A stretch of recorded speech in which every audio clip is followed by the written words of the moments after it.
سے شروع ہوا ہے، پہلے ایشو تھا ہی نہیں، 2007 میں شروع ہوا ہے، اور وہی نہ کوئی ہمارا بارڈر کسی کے ساتھ ملتا ہے نہ کچھ اور ملتے ہیں. تو اس میں مطلب ہے وہی ایلیمنٹ جو آپ کہہ رہے ہیں کہ باہر سے ہے، اس طرح نہ ابھی کوئی ثابت ہوا ہے اور نہ باہر سے ہے، مگر اندر سے جو لوگ تھے اور ان کو وہی ڈائریکٹ وہ کنیکشن وزیرستان کے ساتھ ملا ہے، افغانستان کے ساتھ ملا ہے، انڈیا کے ساتھ جہاں بھی ہو، وہ تو گورنمنٹ والے زیادہ بہتر بتا سکتے ہیں. وہی اپنے کنیکشن کر کے اور وہی جو عدم استحکام پھیلانا ہے یہاں پر شروع کیا. تو کم از کم سوات میں کوئی اس طرح نہیں ہے، نہ کسی کو ملا ہے کہ باہر سے کوئی آئے اور کسی کے کر رہے ہیں. ہمارے لوگ اس کے سخت خلاف ہے. سوات کے لوگ، ملاکنڈ ڈویژن کے لوگ اس ملیٹنسی کے بھرپور مخالفت کرتے ہیں. اور ابھی اگر آپریشن کامیاب ہوئی تو اس کے مین ریزن بھی ہے کہ ہمارے لوگ سپورٹ نہیں کر رہے ہیں، وہ سارے مخالف ہیں. کچھ لوگ یہ بھی کہتے ہیں کہ جو لوگ ہتھیار اٹھاتے ہیں یا اس طرح کی انتہا پسندی کی طرف قدم بڑھاتے ہیں، اس کی وجہ دراصل محرومیاں ہوتی ہیں جو کہ ان کی زندگی میں ان کو درپیش ہوتی ہیں. وہ یہ سمجھتے ہیں کہ اپنی زندگی میں اگر وہ ایک سیدھے راستے پر چلیں گے تو وہ محرومیوں کی طرف جا رہا ہے، اور ایک طرف سے ایک ایسی قوت آتی ہے جو کہتی ہے ہاں ہم آپ کو پیسے بھی دیں گے، آپ کو سپورٹ کریں گے. یہ میں آپ کو پریکٹیکل بتاؤں، جو آپ نے بہت اہم بات کی.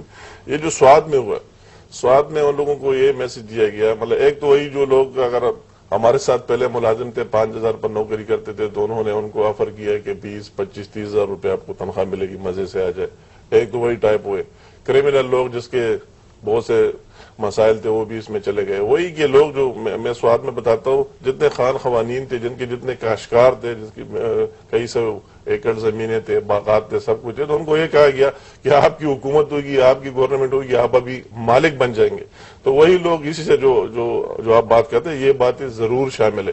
تو اس لیے جو میں نے پہلے آپ نے سوال کیا اور میں نے بات کی کہ اسی طرح کام بھی حکومت کو کر لینا چاہیے کہ وہی کے لوگوں کا اعتماد بحال ہو جائے، آئندہ کے لیے اس طرح چیز سامنے نہ آ جائے. رائٹ. اور یہ جو محرومیاں ہیں، ان کا ایک وجہ یہ بھی ہو سکتی ہے کہ حکومت تو آپ کی تھی.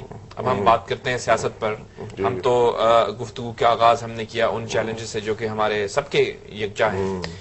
لیکن آپ کی حکومت، مشرف صاحب، مسلم لیگ کاف، جو بھی کہیں ایک ہی چیز کے دو نام تھے، ان کی حکومت تھی اس پروونس میں.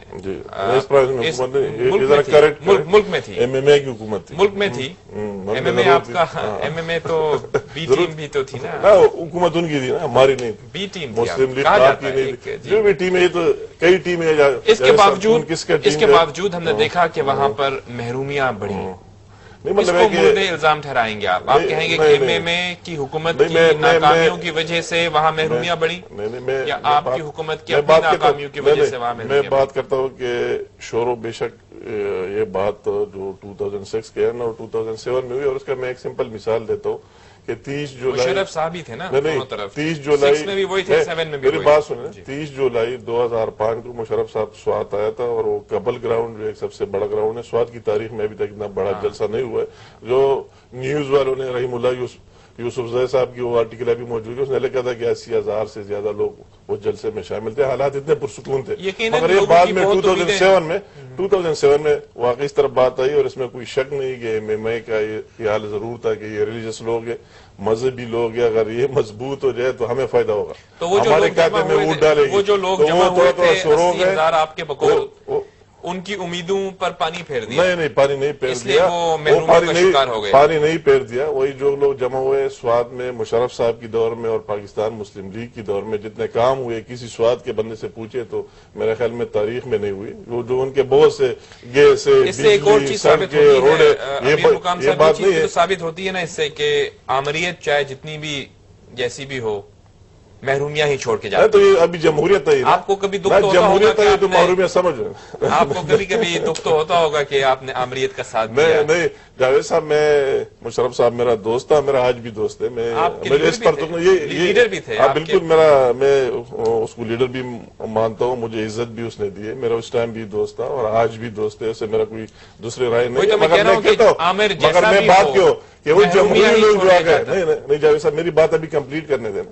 ابھی اگر ہمارے پالیٹیشین کا جو جمہوری طریقے سے ہے، ان کا یہ رویہ، کل کا عمران خان عمران خان صاحب نے جو کہا ہے اس کو بھی سن لے تو لوگوں کو پھر وہی یاد آتی ہے کہ ہم ڈیلیور نہیں کر پا رہے. ابھی تو ساری جمہوریت پریزیڈنسی میں بھی جمہوریت ہے, نہیں میں کہتا پریزیڈنسی میں بھی جمہوریت ہے, پرائم منسٹر کی وہی بھی جمہوریت, صوبوں میں بھی جمہوریت, تو ابھی ہمیں اچھا کر لینا چاہیے نا, اس سے زیادہ ڈیلیور کر لینا چاہیے نا. مگر اگر کوئی اس ڈکٹیٹر کا ایک پوائنٹ پر رکھ دیتے کہ اس کے زمانے میں کیا حالات ہے, 2007 کو نکالتے, میں جو بولو آپ بولے دوسرے بولے اسے کوئی فرق نہیں پڑتا.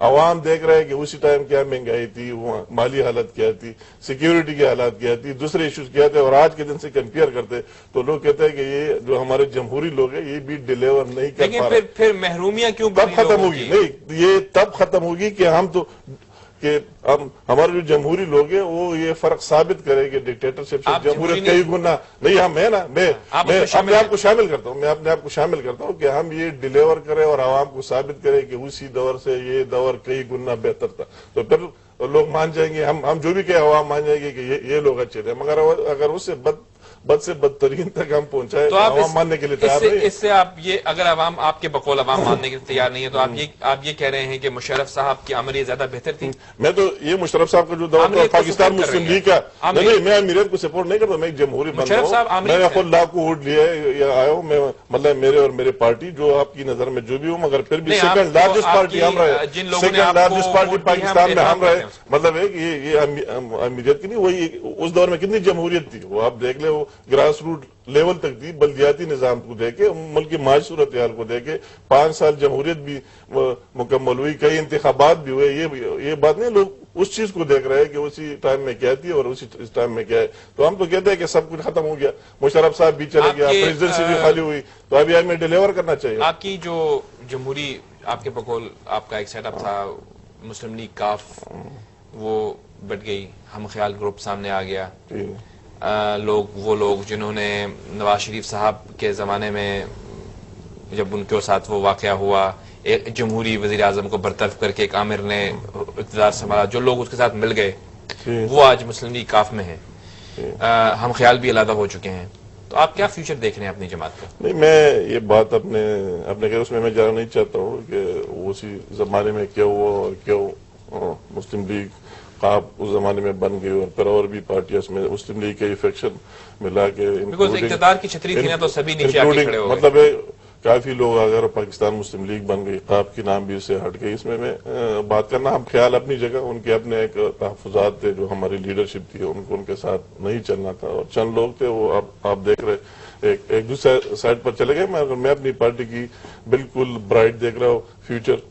یہ جو بھی لوگ کہے گے یہ بالکل ختم ہو چکے ہیں. ابھی آپ نے دیکھ لیا کہ وہی گلگت بلتستان کا آپ نے خود بات کی, تو ہم تو وہی نواز شریف صاحب بھی گیا, شہباز شریف صاحب بھی گیا, بھرپور کمپین بھی چلی, مگر ہم نے پھر بھی اس سے کم ووٹیں نہیں لیے اور ہر ایک سیٹ پر مقابلہ کیا. مطلب یہ بات نہیں کہ ہماری پارٹی ختم ہو چکی ہے, کسی جگہ آپ دیکھ رہے, فاٹا میں دیکھ رہے, ہر ایک صوبے میں دیکھ رہے, ہماری وجود موجود ہے. اور ہمیں یہ بالکل وہ دور, آپ مشرف صاحب کا نام ضرور وہ لیڈر تھا, پریزیڈنٹ تھا, مگر ساتھ وہ ہماری یہ جو لوگ دیکھ رہے ہیں وہ بھی اسی دور میں شامل تھے اور مختلف جگہوں پر تھے. تو ہم دیکھ رہے ہیں کہ ہماری فیوچر برائٹ ہے. لوگ اس دور کو اور اس کو کمپیئر کرے گا, اور ضرور یہ کہے گا کہ وہی لوگ ان سے اچھے تھے, اور انشاءاللہ تعالی ہم بالکل امید رکھتے ہیں ہم کسی بھی پارٹی سے فیوچر میں زیادہ سیٹیں لیں گے. ویورز, ہم بات کر رہے ہیں امیر مقام صاحب سے, جو کہ مسلم لیگ کاف سے تعلق رکھتے ہیں, ڈپٹی پارلیمانی لیڈر بھی ہیں اپنی جماعت کے اور سابق وزیر بھی رہے ہیں. چھوٹی سی بریک لیتے ہیں, بریک کے بعد ہم واپس آئیں گے تو ہم ان سے یہ پوچھیں گے کہ مسلم لیگ کاف کا مستقبل کیا ہے, کیونکہ وہ آلریڈی سپلنٹر گروپس میں شامل ہو چکی. گفتگو کو کچھ ہم نے یہاں ٹچ کیا, لیکن اس کو مزید آگے بڑھائیں گے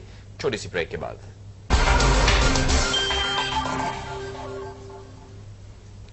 welcome back viewers, inside Javed Malik پہ ایک دفعہ پھر خوش آمدید. یقیناً بریک سے پہلے ہم نے بات کی ملک کو درپیش چیلنجز کی, اور خصوصاً کیونکہ ہم بات کر رہے ہیں نارتھ ویسٹ فرنٹیئر پروونس یا صوبہ پختونخوا کے حوالے سے, کیونکہ ہمارے ساتھ اسٹوڈیو میں ہیں اس وقت امیر مقام صاحب جن کا تعلق اس صوبے سے ہے.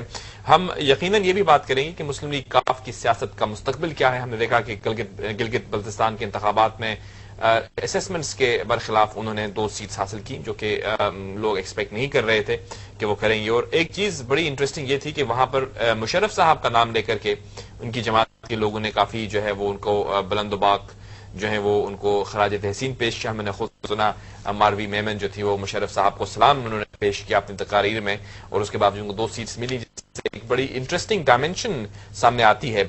امیر مقام صاحب, ہم نے دیکھا کہ جو ہم اگر ایگزامپل لیں گلگت بلتستان میں کہ وہاں پہ آپ کی جماعت میں لوگ کچھ جو ہیں وہ مشرف صاحب کو ڈچ کرتے ہیں، لیکن وہاں پہ بڑی ان کو خراج تحسین پیش کیا گیا اور اس کے باوجود 2 سیٹس آپ لے آئے.